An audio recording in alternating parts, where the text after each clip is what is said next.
नमस्कार, मी डॉक्टर सतीश वसंत शिंदाडकर. आज आपण वृद्धत्व हे जोशपूर्ण असावं यासाठी आयुर्वेदात वर्णन केलेली रसायन चिकित्सा नेमकी काय आहे हे बघणार आहोत.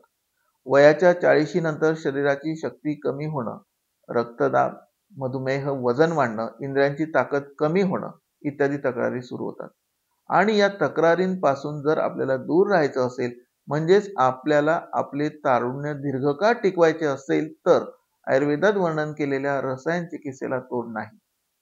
वाढणारं वय जगातील कोणताही चिकित्सक किंवा कोणतीही पॅथी रोखू शकत नाही, परंतु तारुण्य निर्देशक गोष्टी आयुर्वेदाच्या रसायन चिकित्सेने अधिक काळ टिकवता येतात आणि वृद्धत्व नक्कीच लांबवता येऊ शकतं. रसायन सेवनाचे फायदे सांगताना आयुर्वेदाने म्हटलं आहे की जे व्यक्ती विधीपूर्वक रसायनांचं सेवन करतात त्यांना निरोगी आणि दीर्घ आयुष्य प्राप्त होते.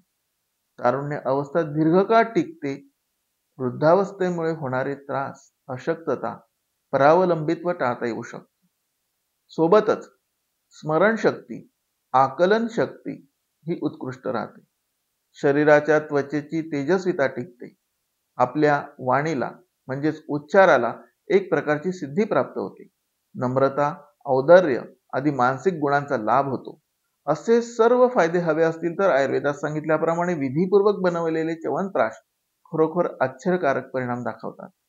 या ठिकाणी मी मुद्दामून विधीपूर्वक च्यवनप्राश म्हटलेला आहे, कारण जाहिरातीच्या आणि व्यावसायिक जगतामध्ये विधीपूर्वक औषधी बनवणं आणि ते रुग्णांना देणं हे इतिहास जमा झालेला आहे असं म्हणायला हरकत नाही.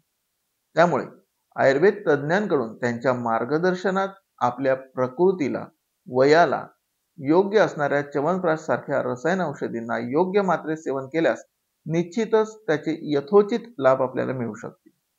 वयाच्या अनुसार होणारा शरीरातील बदल, शरीर शक्तीचा ऱ्हास किंवा शरीरात होणारे बदल कमीत कमी व्हावेत, म्हणजेच उशिराने व्हावेत, यासाठी आपल्या प्रकृतीला अनुसरून वैद्यकीय सल्ल्याने सुवर्णकल्प घ्यावेत. अनेक प्रकारचे सुवर्णभस्म असणाऱ्या औषधी बाजारात उपलब्ध असून त्या औषधींचे स्मरणशक्तीच्या दृष्टीने उत्तम परिणाम होत असतात. तसेच वृद्धांमध्ये वयापरत्वे घसरणारा आत्मविश्वास निश्चित दूर होत असतो. मेंदूवर काम करणारी आयुर्वेदातील घृत संकल्पना देखील वृद्धावस्थेत वातविकार कमी करते.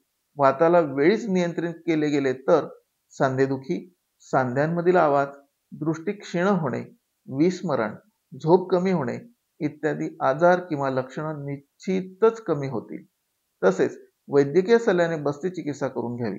वात दोषाला जिंकण्यासाठी बस्ती चिकित्सा सर्वश्रेष्ठ आहे.